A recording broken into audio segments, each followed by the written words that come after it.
RS brothers లో ఆషాఢం KG sale మళ్ళీ మొదలైంది. మరెన్నో క్రేజీ ఆఫర్స్ ఖైదు చేయండి ఆర్ఎస్ బ్రదర్స్. మరి మీరు కష్టకాలంలో ఉన్నప్పుడు ఆ గోవిందుడు అందరివాడే సినిమాకి బిఫోర్ మీరు చాలా ఆ స్టేజ్ మీద మీరు ఎంత ఫీల్ అయ్యారో అందరికీ తెలుసు.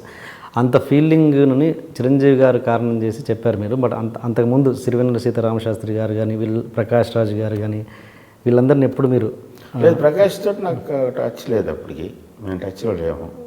Okay, correct. శాస్త్రి గారు నాకు ఏ రకంగా సహాయపడగలరు? ఆయన వచ్చి యాక్చువల్గా చేస్తారు, చేస్తే అవ్వదు కదా. ఆ రకంగా లేదు కదా. ఇప్పుడు ఆయన నాకు మారల్ సపోర్ట్ ఇవ్వచ్చు, లేదా నాకు ఏదైనా ఫైనాన్షియల్ సపోర్ట్ ఇవ్వచ్చు. అది వేరు, ఇది వేరు, ఈ డెసిషన్ వేరు. ఆ డెసిషన్ కోసమనే అన్నయ్యనే చరణ్ అని అంత ఎమోషనల్ ఫీల్ అయింది అక్కడ. బట్ అక్కడ కృష్ణవంశీ గారు కొత్తగా కనబడ్డారు. ఒరిజినల్ కృష్ణవంశీ అక్కడ కనబడకుండా ఎమోషనల్గా ఆ స్టేజ్ మీద ఒరిజినల్ కృష్ణవంశీ అంటే నాన్ ఎమోషనల్ అన్నా నీ ఫీలింగ్ కాదుగా.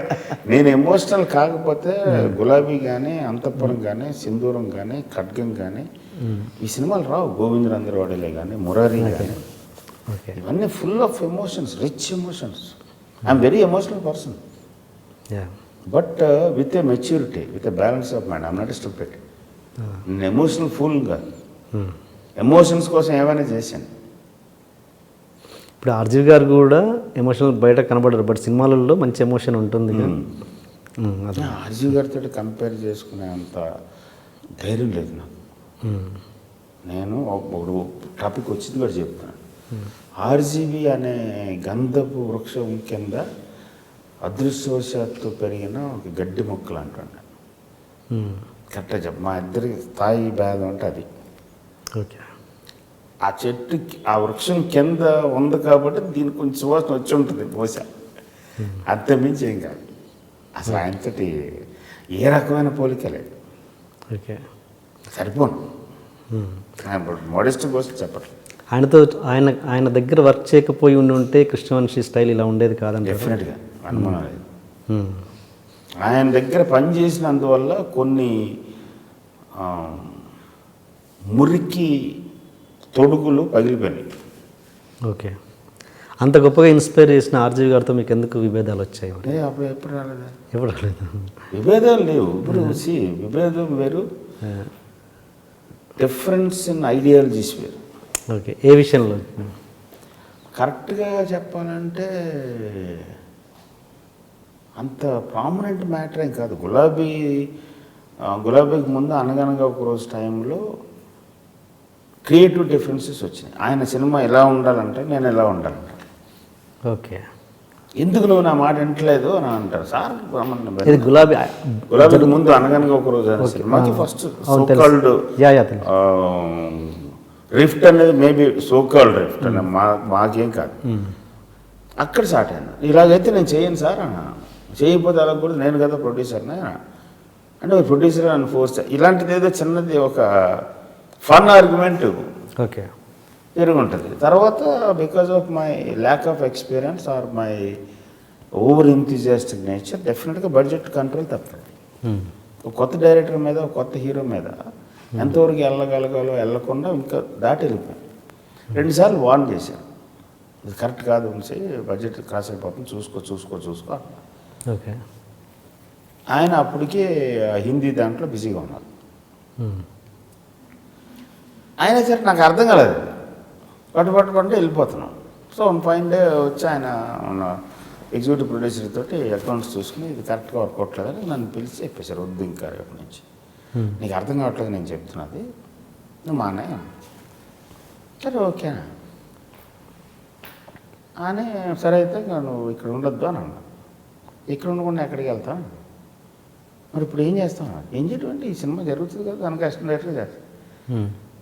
మీ దగ్గర ఎప్పుడు అసిస్టెంట్ డైరెక్టర్గా ఉన్నాను కదా, చేయగలవా అన్నారు. చేయలేకపోవడానికి ఏముంది అన్నది, అసలు అంటే వెరీ బిగ్ డీల్ కాదు అనిపించింది. కంటిన్యూ అయిపోయాం.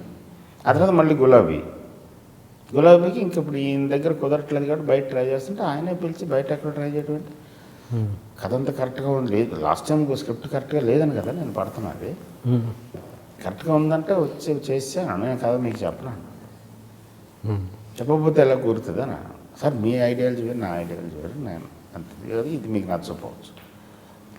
సరే అయితే కథ లేకుండా చేసుకున్నాం, నువ్వు నాకు కథ చెప్పద్దు, బడ్జెట్ చెప్పు, బడ్జెట్లో ఫినిష్ అయ్యావు, కానీ నువ్వు డైరెక్టర్ నా పేరుతో వెళ్ళదు, అదని ఫిక్స్ చేశారు. Okay sir, that's more than what I wanted. అలా గులాబీ వచ్చింది.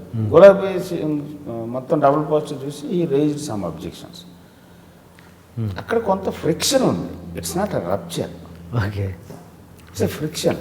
This is not how a film should be. He's very clear, he's not attacking me.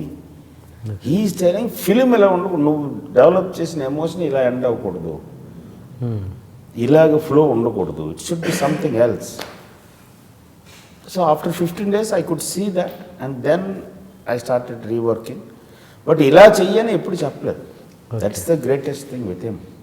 Okay, ఆయన చెప్పిన కరెక్షన్స్తో రిలీజ్ అయిందా కాలేదు? ఆయన చెప్పిన కరెక్షన్స్తో రిలీజ్ అయింది. చెప్పిన కరెక్షన్స్ అంటే ఇలాంటి కరెక్షన్స్ చెయ్యని చెప్పలా, ఇక్కడ తప్పు ఉంది అని అన్నాడు. ఓకే ఓకే, ఇది కరెక్ట్ కాదు, ఇక్కడ తప్పు ఉంది, ఇక్కడ తప్పు ఉంది, ఇక్కడ తప్పు ఉంది. సో నాకు తెలిసిందంటే డైరెక్ట్ అయిన సినిమా రిలీజ్ ఆడియన్స్తో సహా కలిసి చూశారని కాదు, బిఫోర్ చూశారు.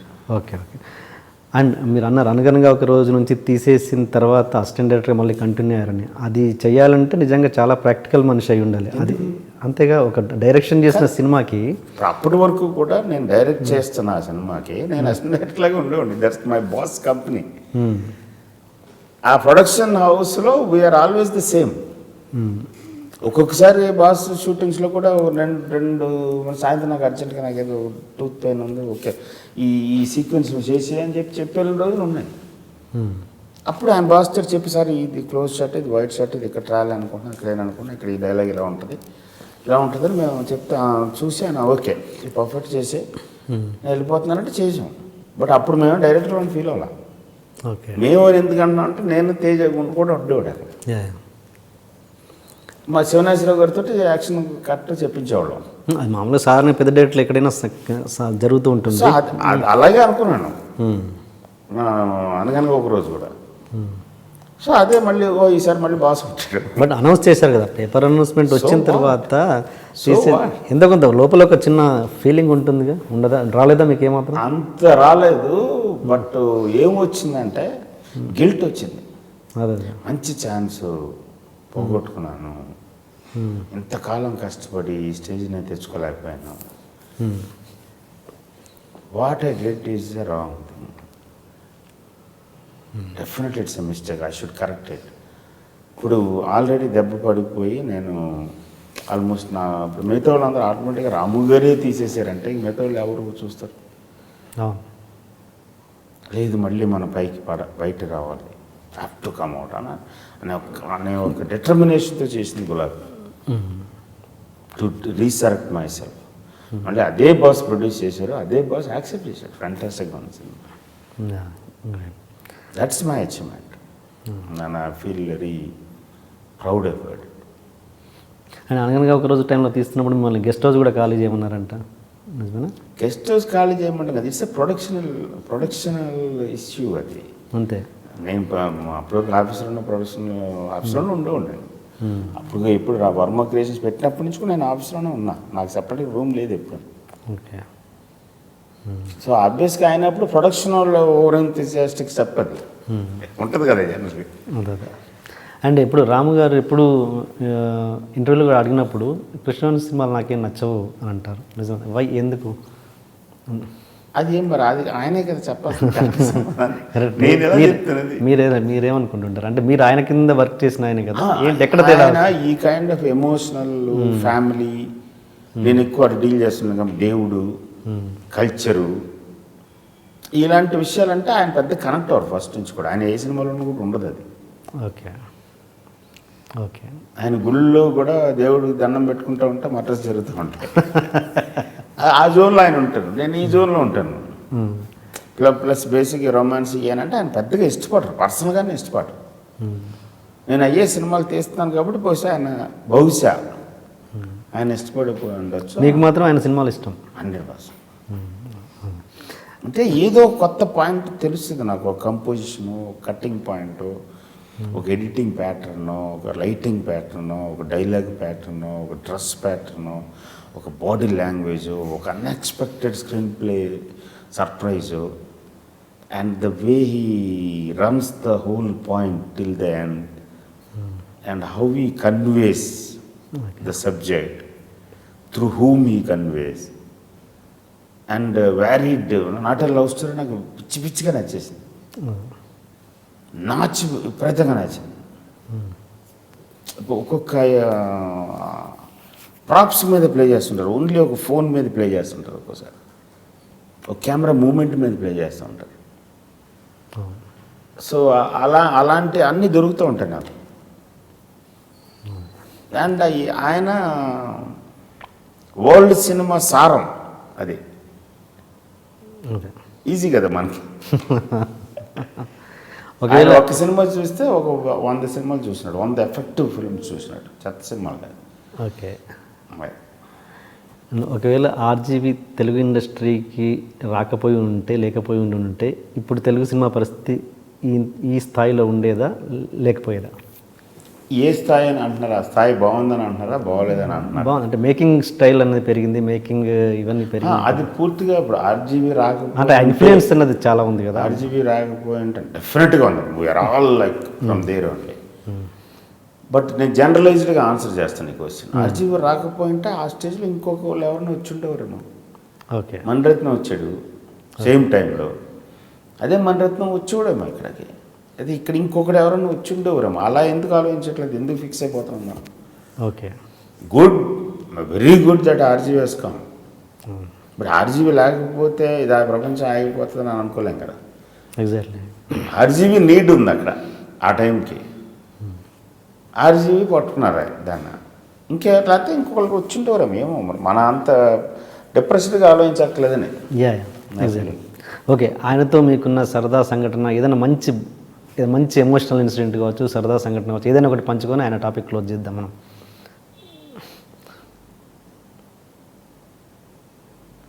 సరదా సంఘటన అంటే చాలా ఉన్నాయి. చాలాసార్లు నా మీద జోకులు వేస్తుంటారు, నాకు కూడా బాగుంటుంది ఆయన దగ్గర ఉంటే. పర్టికులర్గా బాగా ఇదంటే మా ఇద్దరి మధ్య నాకు ఎప్పుడు చాలా ఇన్స్పైరింగ్గా ఉండేది, లేదా దాన్ని ఏమంటాం, ఐ డిడ్ దిస్ అనేది. అంటే బాస్ తట్ నాకు బాస్ అంటూ ఉన్న ఒపీనియన్ మీకు చెప్పాను కాబట్టి.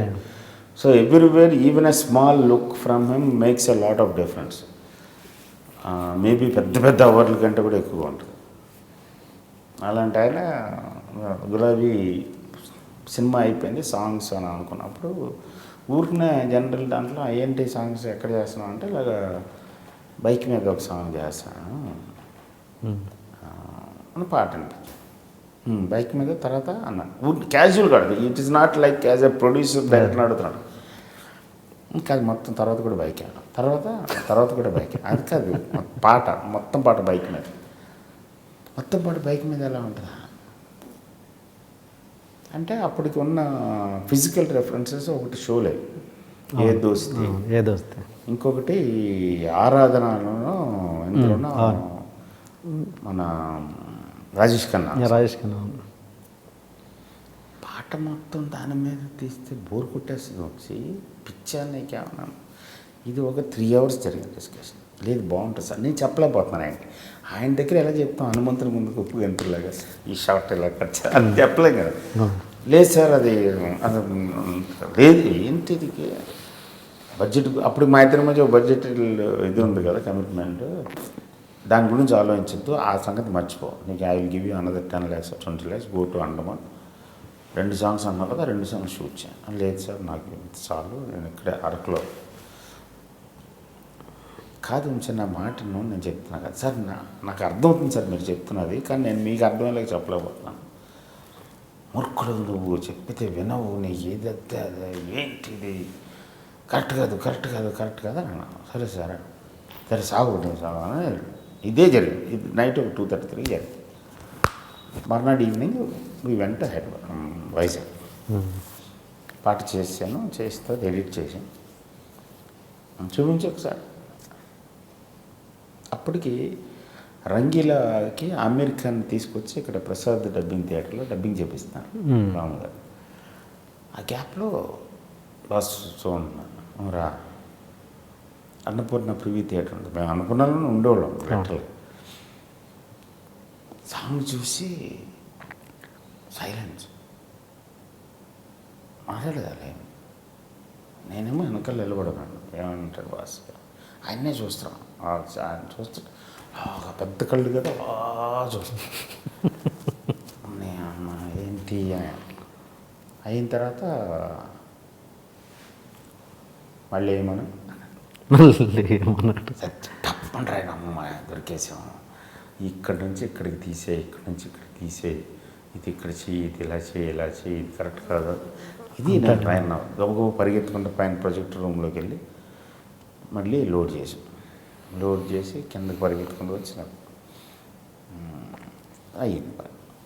అప్పుడు లేచి ఇక్కడి నుంచి సారీ వంశీ, ఈ విజన్ నేను చూడలేకపోయాను, బాక్సులు తీసుకుని అర్జెంటుగా నాతో పాటు రాను. క్యాన్లు ఎక్కడికి రమ్మంటే తెలియదు, క్యాన్లు తీసుకుని అంత కారు ఎక్కితే ప్రతాప్ డబ్బింగ్ దగ్గరికి వెళ్ళి అక్కడ డబ్బింగ్ అమెరికన్ చెప్తుంటే ఆఫ్ చేసి యూ షుడ్ సీ దిస్ అని అక్కడ లోడ్ చేయించి పాట వేయించి నన్ను పిలిచి మా ఇద్దరి మధ్య జరిగిన ఆర్గ్యుమెంట్ చెప్పారు. I was dead against, see what this boy did అంటే ఆమెరు లైక్ మళ్ళీ ఆడు ఇంకో 3 సార్లు వేసుకుని fantastic. That's one very memorable incident. అంటే ఫస్ట్ ఆఫ్ ఆల్ నేను ఆయన చెప్పింది జరగలేదు అనే దానికంటే కూడా ఆ మ్యాగ్నానిమిటీ, యాక్సెప్టింగ్ దట్ అంతే and appreciating that is Ramgopal, understanding it. అదే అది అలా చూడలేదు చాలా బాగా. బట్ ఆయన అంతే మూర్ఖంగా చేస్తుంటాడుగా, ఒక రద్దన్నది చేస్తుంటారుగా ఆయన కూడా. ఏం మరి అది నేను అలా అని అనుకోవట్లేదు, ఎవరు వద్దంటున్నారని చేయటం, కావాలన్నారని చేయకపోవటం అది ఉండదు ఆయన. మూర్ఖంగా మీన్స్ ఆయన అనుకున్నది చేస్తారుగా, మరి ఆయన కన్విక్షన్ ఉంటుంది ఆయన దగ్గర. ఇంత వ్యాస్ట్ నాలెడ్జ్, ఇంత వ్యాస్ట్ అనలిటికల్ పవర్ ఉంది కాబట్టి ఆయనకు ఒక కన్విక్షన్ వస్తుంది, ఇది ఎలా ఉంటుంది. అండ్ విజనరీ కాబట్టి దీనికి ఎలాంటి రియాక్షన్ వస్తుంది అనేది కూడా ఆయన చూడగలడు. అదే నేను అంటున్నాను, అది ఆయన కోరుకుంటున్నప్పుడు మిగతా క్రియేటర్స్ని కూడా అలా ఎందుకు కోరుకోలేదు మీ దగ్గర అన్నది నేను అంటున్నాను. ఏమో నా కెపాసిటీ మీద ఆయనకి ఇంకా అంత ఒపీనియన్ రాలేదేమో. ఓకే ఓకే, అప్పటికి ఇది చెయ్యగలడు అని అనిపించలేదమ్మా. లేదు ఆయనకి ఆ విజన్ అందలేదేమో. Okay, it could be anything. Okay, డబ్బులు వేస్ట్ చేయకుండా మేబీ ఫస్ట్ ఫిల్మ్ వీడి సెటిల్ అవ్వాలనుకున్నారేమో. సో సేఫ్ జోన్లో తీసుకెళ్తే బెటర్ కదా అనుకున్నారేమో. ఓకే ఓకే, ఇదే సరదా సంఘటన, ఇదే ఇంకా ఎమోషనల్ అన్న ఇంకా extra heights biggest thing. Okay, ఇక్కడ క్లోజ్ చేద్దామంటే టాపిక్.